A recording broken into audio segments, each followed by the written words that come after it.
দাদু হাতে আছে, ইয়ে কি মজা দাদু হাতে আছে, ইয়ে কি মজা দাদু হ্যাঁ হ্যাঁ হ্যাঁ এদিকে চলো দাদু, না না না না ওদিকে চলো, হ্যাঁ চলো ভাই চলো, না না এদিকে চলো দাদু আরেকটু এদিকে চলো, না না দাদু আরেকটু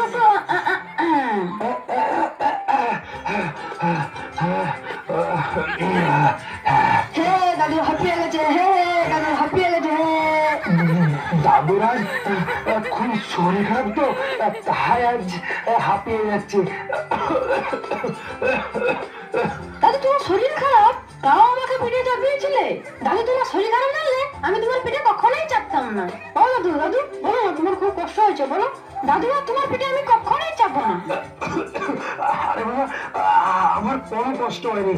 এবার যে তোমার স্কুল যাওয়ার সময় হয়ে গেল, মা যদি দেখে এখনো তুমি রেডি হওনি, মা কিন্তু এসে খুব বকবে তোমায়।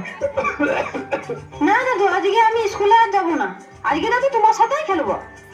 না বাবা, ওরম বলতে নেই, তুমি স্কুলে চলে যাও, স্কুল থেকে এসে পরে তুমি আমার সঙ্গে খেলবে, কেমন? দাদু আমার সাথেই খেলবে তো, কথা দিচ্ছ তো? একদম পাক্কা, এই কথা দিলাম, এই কথা দিলাম। আমার সোনা দাদু, আমার মিষ্টি দাদু, হ্যাঁ হ্যাঁ হ্যাঁ। রিকু, তুমি আবার ওই বুড়োটার কাছে এসেছো? তোমাকে কতবার না বলেছি ওই বুড়োটার কাছে আসবে না?